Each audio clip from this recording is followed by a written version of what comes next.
In this video, we will learn about award and settlement under Industrial Dispute Act 1947. This is part A of this lecture. First of all, what is award? The judgment of an arbitrator. देखो, judgement मतलब निर्णय है, arbitrator का मतलब हो गया एक पंच का जो फैसला है, इज़ कॉल्ड हिज अवार्ड. तो ये समझने के लिए कि मान लिया जिस तरीके से एक पंच बैठ गया, मतलब कुछ लोग बैठ गए, अब वो जो फैसला सुनाए, जो अपना जजमेंट दिए, वही कहलाता है award. Award judgement of arbitrators under section 10A is an award. तो ये जो अवार्ड या जो जजमेंट है अंडर सेक्शन 10A के अकॉर्डिंग वही अवार्ड है, मतलब उस आर्बिट्रेटर्स के जजमेंट को ही अवार्ड कहते हैं. Definition of award. Section 2B of the Industrial Dispute Act 1947 defines award as follows. According to Section 2B of the Industrial Dispute Act 1947, award means an interim or a final determination of any industrial dispute or of any question relating thereto by any. तो बताया जो भी interim मतलब अंतिम हो, final determination हो, मतलब अंतिम निर्णय हो गया, वही अवार्ड है. और निर्णय कौन लेगा? बाय एनी लेबर कोर्ट, कोई भी लेबर कोर्ट ले सकती है, इंडस्ट्रियल ट्रिब्यूनल और national industrial tribunal, and includes an arbitration award made under section 10A. What is settlement? देखिए सेटलमेंट क्या है. According to section 2P of the Industrial Dispute Act 1947, settlement means a settlement arrived at in the course of conciliation proceeding.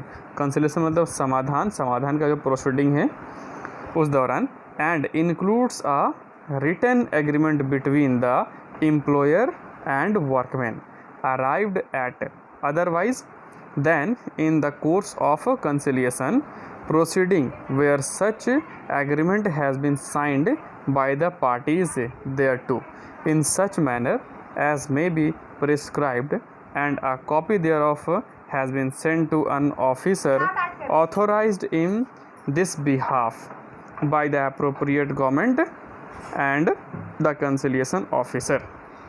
मतलब जैसे यहाँ पे देखें कि दोनों पार्टी जो हैं, एम्प्लॉयर और वर्कमैन, दोनों पार्टी जब आपस में आते हैं सेटलमेंट करने के लिए, तो जब कंसिलिएशन होगा, समाधान होगा, उसका जो प्रोसीडिंग होगा, जो समाधान करने का तो प्रोसेस था वो शुरू हुआ. अब फिर जो फाइनल रिजल्ट आता है वो एक तरह से रिटन एग्रीमेंट बन जाता है, और उस रिटन एग्रीमेंट में दोनों पार्टी का साइन भी रहेगा. अब वो रिटन एग्रीमेंट या तो ये दोनों पार्टी कर ले, या फिर उनके तरफ से अगर किसी को अपॉइंट किया गया हो, किसी को ऑफिसर बना दिया गया हो, तो वो कर ले, और इसका इन्फॉर्मेशन एप्रोप्रिएट गवर्नमेंट को देना पड़ेगा. मतलब सिंपल था कि दो पार्टी आ गए, आपस में समाधान करें किसी प्रॉब्लम का, जो निर्णय निकला उसको वो लोग लिख लिए, रिटन एग्रीमेंट हो गया, और इस एग्रीमेंट पे दोनों साइन कर दिए. अब अगर किसी पार्टी ने अपने बिहाफ में किसी को अगर अपॉइंट किया है, तो उसके प्लेस पे वो दूसरा आदमी भी वो इसको डील कर सकता है. ये है settlement. Penalty for breach of settlement or award. अब जो सेटलमेंट हुआ है या फिर जो अवार्ड था उसका अगर हम लोग उल्लंघन करते हैं तो उसके एवज में क्या हम लोग को पेनल्टी मिलेगी, वो देखिए. If any person who commits breach of any terms of a settlement or award is liable for punishment. तो कोई भी व्यक्ति जिसने सेटलमेंट या फिर अवार्ड की किसी भी टर्म का, किसी भी शर्त का उल्लंघन किया है, तो पनिशमेंट के लायक है, फिर उसको मिलेगा दंड. The punishment provided for is imprisonment. इसके जो पनिशमेंट है उसमें क्या है? जेल है, विच में एक्सटेंड टू 6 months, जो 6 महीने तक का हो सकता है, और विथ फाइन और विथ बोथ, या फिर फाइन या फिर दोनों. Methods of settlement of disputes. A dispute therefore needs to be settled as early as possible. तो कोई भी विवाद हो तो उसको ज़रूरत है कि जल्द से जल्द सेटलमेंट कर दिया जाए उसका. Various methods are available for resolving disputes. Disputes को सेटलमेंट के लिए बहुत सारे मेथड्स हैं. More important of them are, अब उनमें से जो इम्पॉर्टेंट है ज़्यादा वो ये सब है। First, collective bargaining. ये जो कलेक्टिव बार्गेनिंग है इसको ऐसे समझ लिए, मान लें अगर हम लोग कोई आइटम परचेज़ करने जाते हैं तो जो बार्गेनिंग होती है उस तरीके से यहाँ पे बार्गेनिंग होगा। Collective bargaining is probably the most effective method of resolving industrial disputes. तो जो कलेक्टिव बार्गेनिंग है ये ज़्यादा अप्रोप्रिएट मेथड है किसी भी इंडस्ट्रियल डिस्प्यूट को सॉल्व करने के लिए। It occurs when representatives of a labour union meet management representatives to determine employees wages and benefits. तो ये कब होता है? जब एम्प्लॉय यूनियन उसके जो लीडर रहेंगे वो मिलेंगे मैनेजमेंट के हेड से। समझ लो, मैनेजमेंट लीडर दोनों पार्टी के लीडर आपस में मिलेंगे और किस बात के ऊपर बार्गेनिंग होती है? तेरे मिलेंगे वेजेस डिटरमाइन करने के लिए या फिर वर्कर्स के बेनिफिट्स के लिए।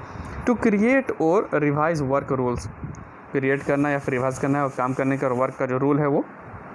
एंड टू रिजॉल्व डिस्प्यूट्स और violation of the labour contract, या फिर जो भी डिस्प्यूट है उसको रिजॉल्व करने के लिए, या लेबर का जो कॉन्ट्रैक्ट है उसका अगर वायोलेशन हुआ है तो उसका उल्लंघन के लिए। मतलब दोनों पार्टी आपस में मिलकर इसके ऊपर बात करेंगे।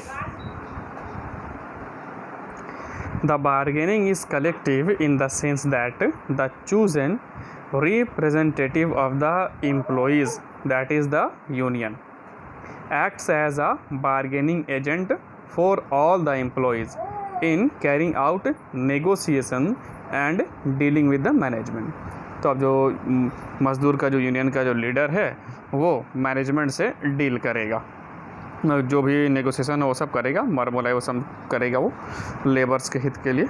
द प्रोसेस में also be considered collective in the case of the corporation in which the paid professional managers represent the interests of the stakeholders and the board of directors in bargaining with the union leaders। अब जैसे कि union का leader एक party हो गया, उसी तरीके से मैनेजमेंट के तरफ से भी एक्सपर्ट प्रोफेशनल्स वो हायर किए जा सकते हैं, वो लीडर से बात करेंगे। तो दोनों तरफ से ये हेड हो सकते हैं, मजदूर यूनियन से यूनियन का लीडर आ जाएगा और मैनेजमेंट की तरफ से किसी एक को बनाया जाएगा जो कि बात करेगा यूनियन के लीडर से। On the employer side it is also collective in those common situations in which the companies have joined together in an employer association for purpose of bargaining with a union. तो employer के side से भी अगर किसी मान लो कुछ company ने join कर लिया है जो यूनियन से है, उससे बार्गेनिंग करने के लिए। Collective bargaining benefits both employees as well as employer. जो कलेक्टिव बार्गेनिंग है दोनों को फ़ायदा पहुंचाता है, एम्प्लॉय को भी और एम्प्लॉयर को भी। This means that the basic interest of the management are protected and also the rights of the employees. इसका मतलब ये है कि जो मैनेजमेंट का जो बेसिक इंटरेस्ट है उनके मूलभूत हितों की रक्षा होती है और एम्प्लॉय के अधिकारों की भी रक्षा होती है। The two sides have a responsibility towards each other. तो जो दोनों पक्ष है उन दोनों का एक दूसरे के प्रति उत्तरदायित्व रहता है। सेकंड मेथड है code discipline. The code of discipline defines duties and responsibilities of employers and workers. ये जो कोड ऑफ डिसिप्लिन है एम्प्लॉयर और वर्कर दोनों का क्या ड्यूटीज़ है उसको ये डिफाइन करता है, बताता है। The objective of the code are, code का जो ऑब्जेक्टिव उद्देश्य ये है, number 1 to ensure that employers and employees recognise each others rights and obligation. तो इस बात को इंश्योर करना कि एम्प्लॉयर दोनों पक्ष एक दूसरे के राइट्स और ऑब्लिगेशंस को रिकॉग्नाइज करते हैं, उनको मान्यता देते हैं, मानते हैं। Second, to promote constructive cooperation between the parties concern at all levels. तो हर एक स्तर पर कंस्ट्रक्टिव कोऑपरेशन को प्रमोट करना है और डिस्ट्रक्शन नहीं होना चाहिए, तोड़फोड़ नहीं होना चाहिए, मिलजुल करके कोऑपरेशन के साथ काम करना है। थर्ड है to ensure settlement of disputes and grievances by negotiation, conciliation and voluntary arbitration. देखो ये इंश्योर करता है टू सिक्योर के सेटलमेंट को of disputes and grievances by, किस तरीके से, तो जो भी ग्रीवांसेस है, शिकायत है, डिस्प्यूट से विवाद है, उनका सेटलमेंट को ये सिक्योर करेगा बाय नेगोशिएशन से, कंसिलिएशन मतलब हो गया समाधान, एंड वॉलंटरी आर्बिट्रेशन मतलब हो गया ऐच्छिक पंच के निर्णय से, मतलब कुछ लोग इच्छा देते हैं कि हमारी तरफ से 5 आदमी रहेंगे, हाँ तो आपकी तरफ से 5 आदमी रहेंगे, ये पंच बन गया, आर्बिट्रेशन बन गया, अब ये लोग जो निर्णय थे उसको हम लोग मानेंगे। फोर्थ है to eliminate all forms of coercion, intimidate and violence in industrial relation. तो एलिमिनेट करेगा कोरेशन, जोर जबरदस्ती को, इंटीमीडिएशन मध्यस्थता को, एंड वायलेंस और कुछ भी वायलेंस होगा उल्लंघन उसको इन इंडस्ट्रियल रिलेशन में। टू अवॉइड वर्क स्टॉपेजेस, अब काम जो स्टॉप हो जाता है उसको अवॉइड करने के लिए। 6 है to facilitate the free growth of trade unions, तो फैसिलिटेट करेगा ट्रेड यूनियन का फ्री ग्रोथ को। और and 7th to maintain discipline in industry, और ये जो है पूरे इंडस्ट्री में डिसिप्लिन मेंटेन करेगा, इसके लिए है ये second method code discipline. Okay, thank you. ये फर्स्ट था पार्ट ए। अब दूसरे लेक्चर में हम लोग सीखेंगे पार्ट बी, इसके जो बचे हुए टर्म्स है उसको।